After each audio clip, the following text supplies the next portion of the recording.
मकर संक्रांतीच्या दिवशी संक्रांती देवीने शंकरासूर नावाच्या राक्षसाचा वध करून लोकांना सुखी केल्याची मान्यता आहे.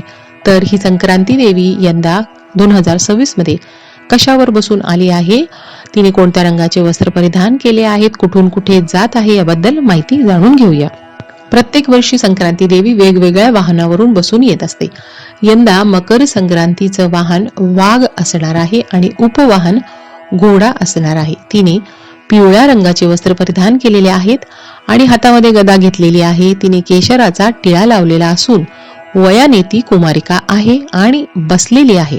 वासाकरिता हातात जाईचे फूल घेतलेले आहेत आणि मोत्याचे दागिने घातलेले आहेत. वार व नक्षत्र नाव मंदाकिनी असून पूर्वेकडून पश्चिम दिशेस जात आहे आणि वायव्य दिशेस पाहत आहे. तर या संक्रांती देवीने जे दागिने घातलेले आहेत किंवा तिची दिशा आणि वस्त्रांचा आपल्या जीवनावर काय प्रभाव होऊ शकतो, तर मग संक्रांती देवीने पिवळ्या रंगाचे वस्त्र नेसल्यामुळे आपण यंदा पिवळ्या रंगाची साडी नेसायची नाही.